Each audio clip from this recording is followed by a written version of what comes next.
Welcome. I'm Doug Morgan, and you're listening to Uncommon Sense, where we hunt for the truth in the topics you're not supposed to talk about, Christianity and politics.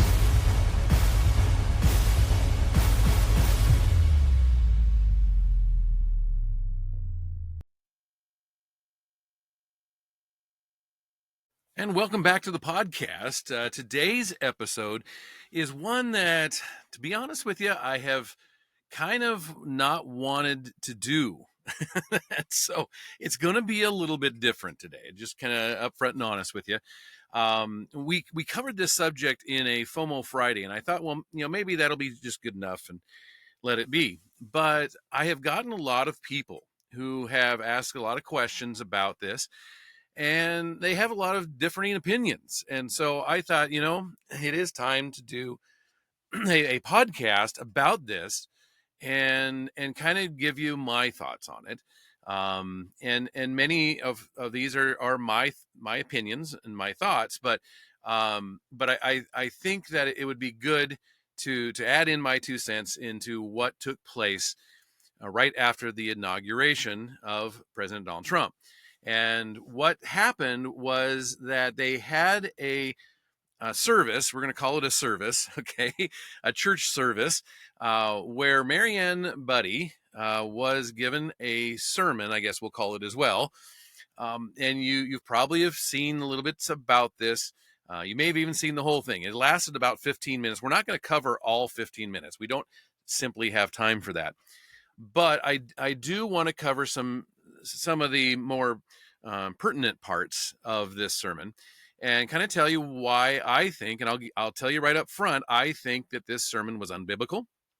I think it was inappropriate, and I think it did more damage than good. And so let's get into that a little bit, and kind of first of all set the stage of what this was. I mean, first of all, this was a service in which Trump officials called it a national prayer service, but which the cathedral in which it was held at, sources there referred to it as a service of prayer for the nation. So whatever you wanted to call it, it is kind of a tradition, from what I understand, that after a new president is inaugurated, then they go and they kind of like receive a blessing or whatever. They go to this service representing the fact that they are including the religious community in what they want to do.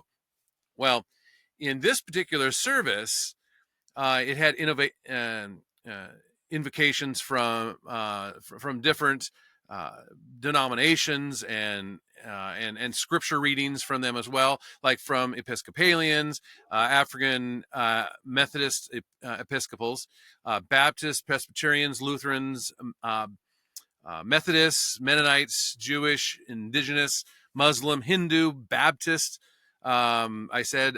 Buddhists and Sikh traditions, as well as the Church of Jesus Christ of Latter-day Saints, which, of course, you probably know as Mormons. One thing that you probably didn't hear among that list is there was no evangelical representation. And so, it's Washington, D.C. Most people there are very, very liberal. But there are evangelical churches within the area. They were not invited or included in the people for that were to give either the sermon or prayers or whatever, participate in the service. So let's talk a little bit about Budde. Okay, she is an activist. There's just no two ways around it. Budde has joined other cathedral leaders in rebuking Trump's, as she puts it, a radicalized rhetoric, and blaming him for citing the violence that happened on January 6th of 2021. She also she's called out Trump publicly in the past as well for his leadership. And she grabbed national headlines in June of 2020 when she criticized law enforcement for clearing Black Lives Matter protesters away from the St. John's Episcopal Church in Washington, D.C., ahead of Trump's famous photo shoot with the Bible. And this is what she said about that. She said, quote, "The symbolism of him holding a Bible as a prop and standing in front of our church as a backdrop when everything that he has said Okay, I repeat that. When everything that he has said is antithetical to the teachings of our traditions and what we stand for as a church. I was horrified. That's what she said. That's what Reverend Budde told the religious news service at the time. So you understand a little bit about her background and where she comes from, right? So what I want to do is I want to go over today a little bit of her sermon. We don't have time again for all of it. She's on. We're going to cut in at about the third point of a 3-point sermon, and it's about unity. The first 2 points, again, I wish we had time for them. There's definitely things within that I disagree with, but I wanted to get to kind of the pertinent point that most people have seen, and this is where she cuts in at about 10 minutes in, where she goes to point number 3 about unity, and we're going to kind of stop and start and make our way through this, and I'll give you my opinion as we go. So here she is. And the third and last foundation I'll mention today is foundation for unity is humility, which we all need because we are all fallible human beings. We make mistakes. We say and do things that we later regret. We have our blind spots and our biases, and perhaps we are most dangerous to ourselves and others when we are persuaded without a doubt that we are absolutely right and someone else is absolutely wrong. Okay, let's stop right there for a second. Okay, so when it comes to this sermon, there's a lot that she says in words that you could take one way or you can take the way she means them. Okay, so if you just take her words, we should have humility. Right. Yes, we all should have humility. That is correct. But that's not really what she means. In fact, why I can tell you that is because what she just said. What she just said was that when we absolutely know that we are absolutely 100% right and somebody else is absolutely 100% wrong, that's where we get dangerous. That's what she just said. Okay, but she herself is giving a sermon, and she does go on to say that after she's given a sermon, she was interviewed later, she does go on to say that she was targeting Donald Trump, President Donald Trump. Okay, she was speaking directly to him, not the rest of the church. And so when she believes that she is right in that, and he is wrong in, as she put it, everything that he says. Okay. And so she just said that if you are in that position, you're dangerous. But she doesn't believe that because that's what she just said, and she's targeting it toward President Trump. All right, let's continue. Because then we are just a few steps from labeling ourselves as the good people versus the bad people. Okay, let's stop again. Yes, that's exactly right. Do you see what she's saying? She doesn't understand that if she held up a mirror that she should be preaching to herself here. She is labeling, and she has labeled President Donald Trump as bad people, okay? And she is good people because she's the one that's speaking power or truth to power, right? So again, she's not even understanding that the word she's speaking should be turned toward herself. But let's continue. And the truth is that we're all people. We're both capable of good and bad. Alexander Solzhenitsyn once astutely observed that the line separating good and evil passes not through states, not between classes, nor between political parties, but right through every human heart, through all human hearts. And the more we realize this, the more room we have within ourselves for humility and openness to one another across our differences, because in fact we are more like one another than we realize, and we need each other. Unity is relatively easy to pray for on occasions of great solemnity. It's a lot harder to realize when we're dealing with real differences in our private lives and in the public arena. But without unity, we're building our nation's house on sand. Okay, let's stop here for a second, because she's, again, talking about unity. This whole speech is supposed to be about unity, right? And she talks about diversity being our strength in this unity-seeking thing that we're supposed to be doing.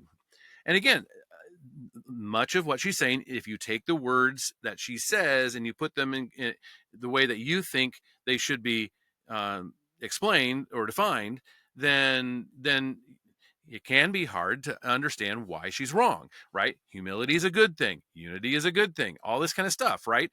But that's not what she means, okay? Because if she meant unity, true unity through diversity, then you disagreeing with her positions on, let's say, open borders or gay marriage or whatever, that she would say, okay, bring it on, because that makes us stronger that you disagree with me. But that's not what she's saying.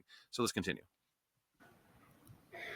And with a commitment to unity that incorporates diversity and transcends disagreement, and with the solid foundations of dignity, honesty, and humility that such unity requires, we can do our part and in our time to realize the ideals and the dream of America.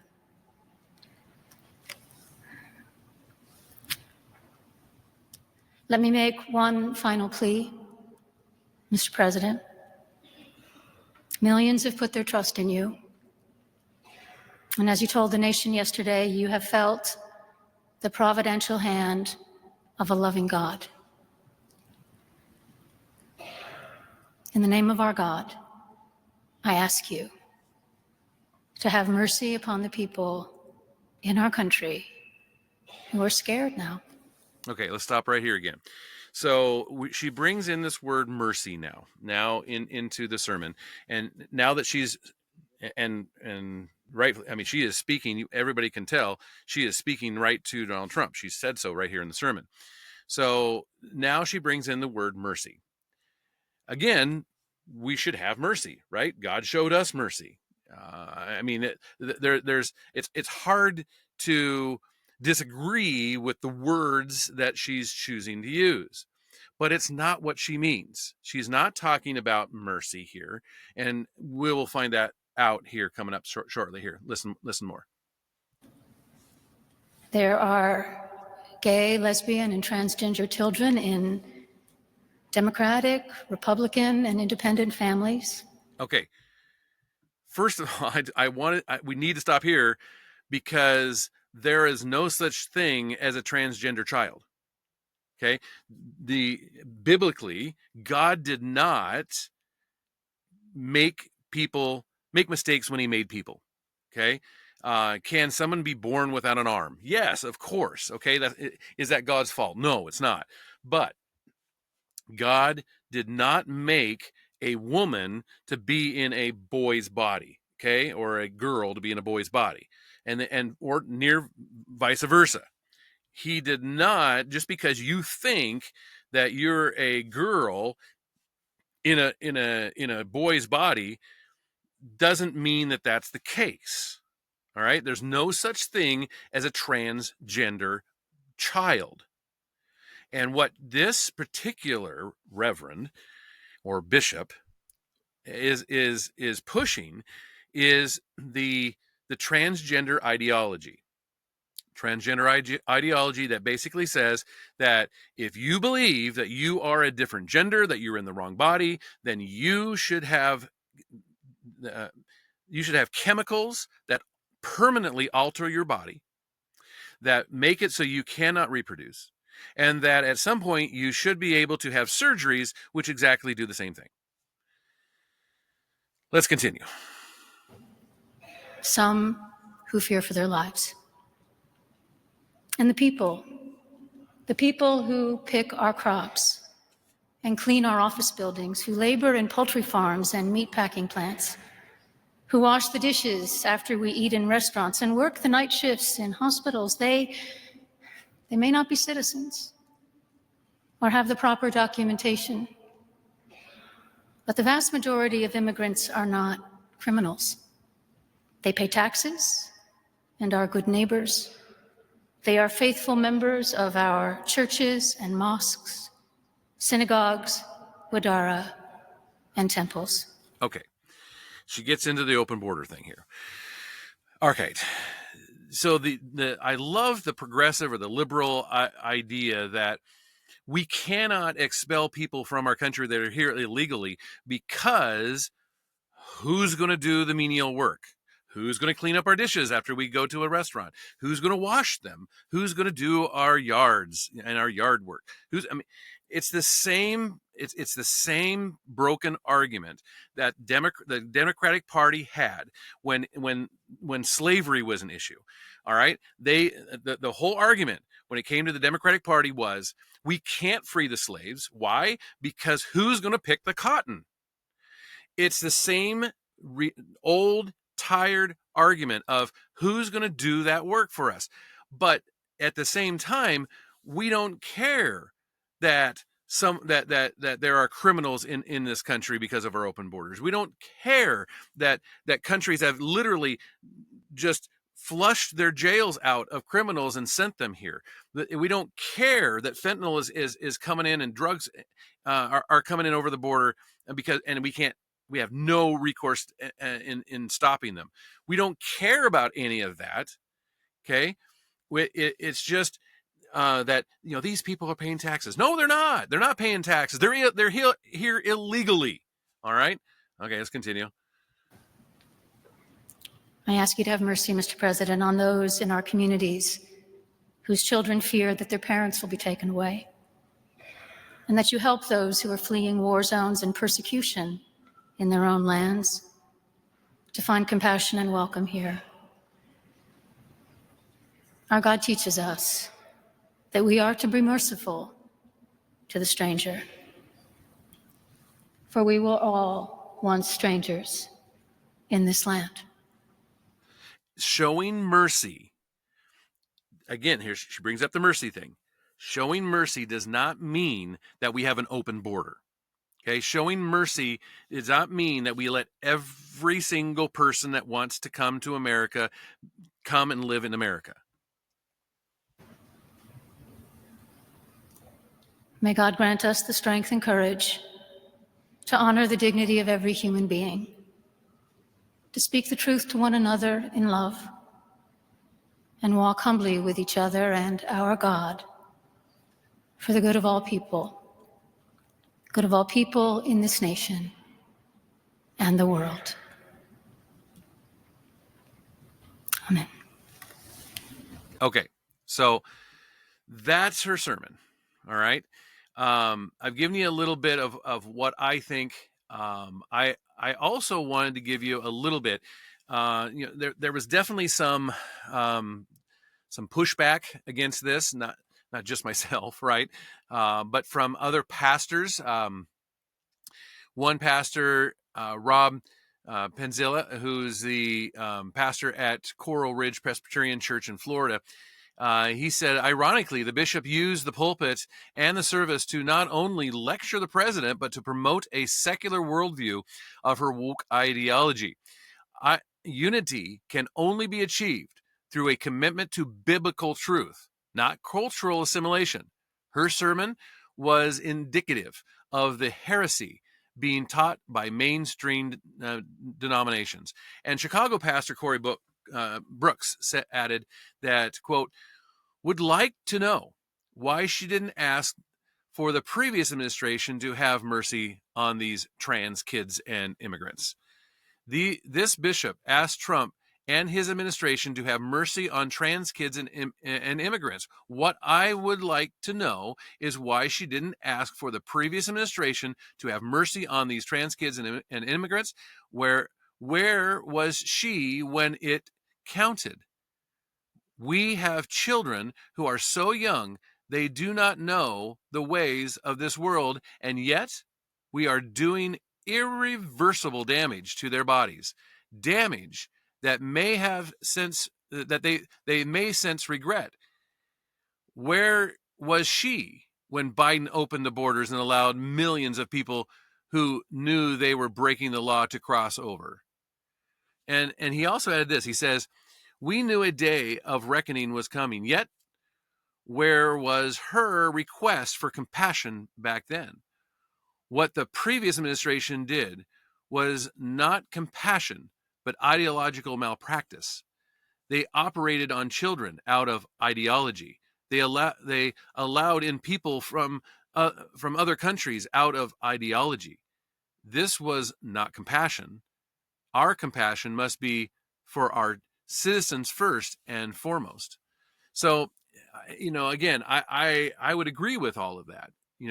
She is an activist, and she was being an activist while she was claiming to be a bishop here. But I definitely wanted to conclude here with this, because I think this is really good. And this came from Kaylee Harms. She's a co-founder of Hands Across the Aisle Women's Coalition. This was written in the Christian Post, and I wanted to share it with you because I think it really summed up some of this really, really well. And she says this. She says, as the adult adult survivor of childhood sexual abuse, I have a visceral response to emotional manipulation. My abuser was a grown man who made me feel like I hung the moon. He took me to fun places, bought me pretty things, gave me candy, and told me I was pretty, and that he loved me very much.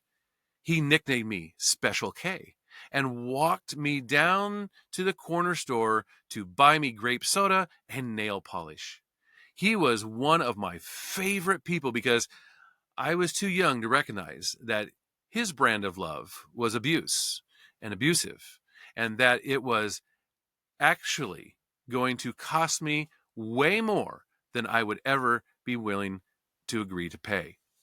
By the time I was probably 5, I was carrying this abusive burden, the knowledge that it was my personal responsibility to make sure a grown man did not fall apart. You limp away from a situation like that, even 30 years later, sadder, but infinitely wiser about the dynamics of emotional manipulation and sabotage. And I've got to tell you that watching Bishop Marianne Budde's sermon at the inaugural prayer service, right after the inauguration, brought me right back to that headspace. I felt instant rage to a degree that may be hard to explain to those unfamiliar with my personal journey out of abuse. I guess in order to explain this, we would have to start by examining what the bishop actually said. She said, let me make one final plea, Mr. President. Millions have put their trust in you in the name of our God. I ask you to have mercy upon the people in our country who are scared now.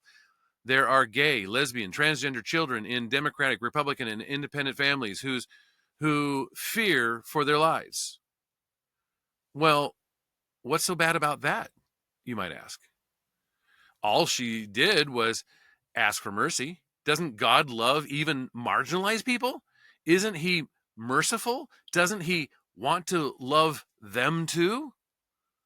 One need only spend a few minutes familiarizing herself with the entire body of Bishop Budde's work to realize that what she was really asking for is not mercy, but capitulation.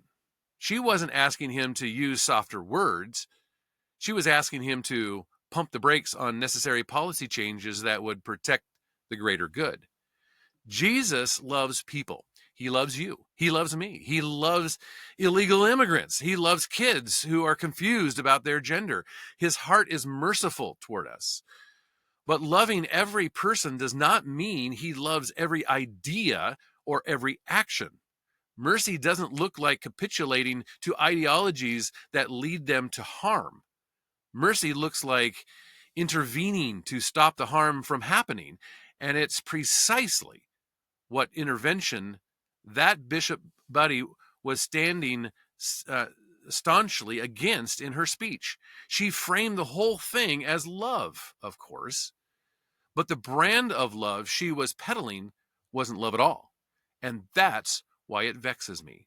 You should be able to step foot in a Christian church and find that the leaders are pointing you toward Jesus and the truth that can save. Jesus says, come as you are, not stay as you are.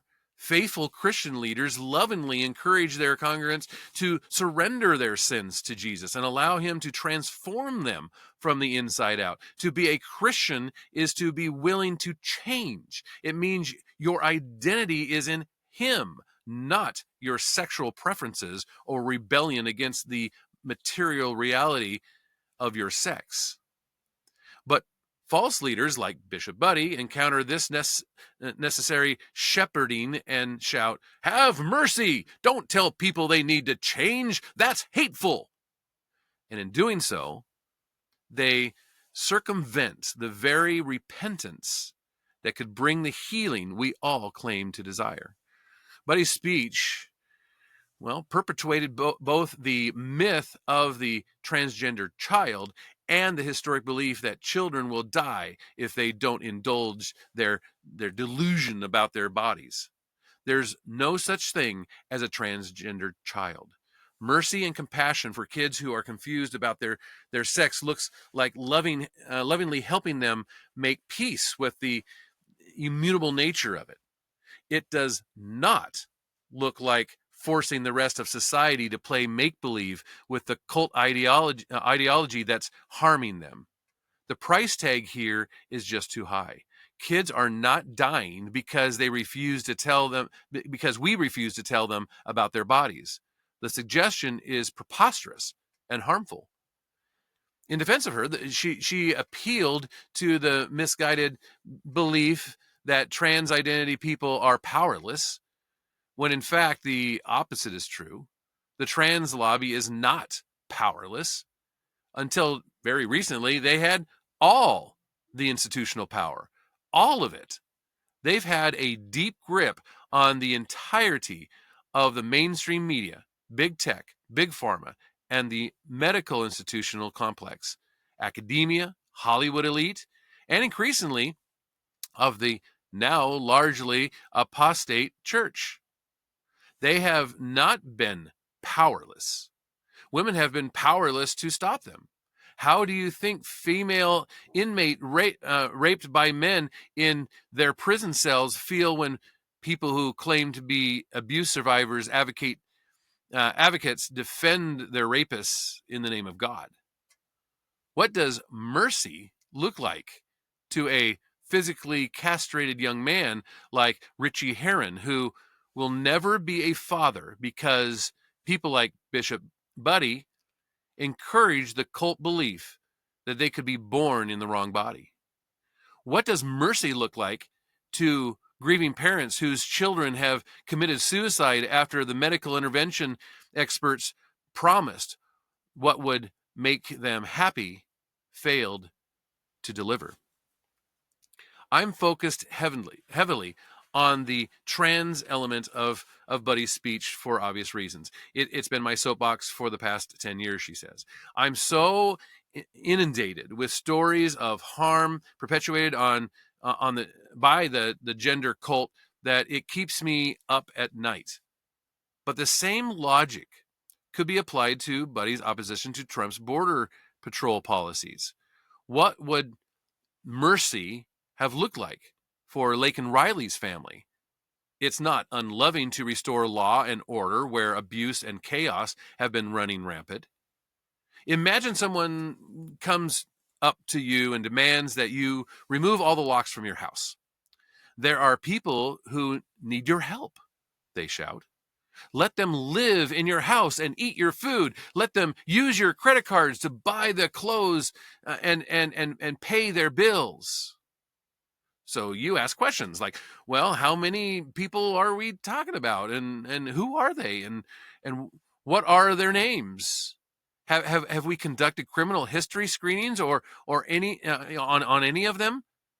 You're willing to help, but you've You've got your own kids to feed, your own bills to pay, and the money has to come from somewhere. Your assistance must be reasoned and measured. You don't want to accidentally put a convicted rapist in the same room as your daughters, so you ask for some reasonable boundaries and protective measures. Well, hateful, self-centered, white supremacist bigot, they cry in response. I thought you were supposed to be a Christian. And here, folks, we have a pretty accurate representation of the national conversation around border security, suggesting that President Trump is somehow in need of a lecture about mercy for policy positions like only women give birth and you need to enter the country legally is emotional manipulation.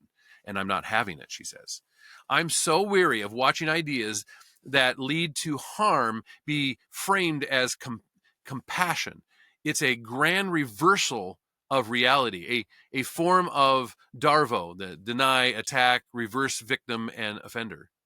It's even more insidious and hard to stomach when it comes from the pulpit, from people who claim to represent God. People on the right have been warning about the harms of toxic empathy for years now. And I hate to say it, but they aren't entirely wrong, and it's gotten out of hand. It's not a new problem, she says, but it's just been repackaged and rebranded in recent history. Perhaps the Flannery O'Connor said it best when her essay on mystery of manners said this: if other ages felt less, they saw more, even though they saw with the blind, the prophetical, the uncemental eye of acceptance, which is to say of faith. In the absence of this faith now, we govern by tenderness. It is a tenderness which, long cut off from the person of Christ, is wrapped in theory. When tenderness is detached from the source of tenderness, its logical outcome is terror. It ends in forced labor camps and in the fumes of the gas chamber. And she concludes by saying that if we desire mercy, we must hold unflinchingly to truth, even when it's uncomfortable. So you see here, this Bishop Budde, she was saying, well, you have to do this because there's people who are scared and uncomfortable. But the truth can be scary and uncomfortable. And she is not speaking truth to power. She is not speaking biblical truth.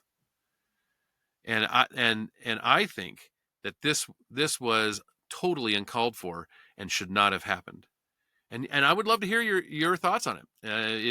If you think differently, or if you think the same way, I would love to hear from you on it. You can always do that at uncommonsense.podcast.com. Again, we're on YouTube as well. That's new as of first of the year. Would love to hear from you on it. Thank you for listening. This podcast is a production of Morganite Communications.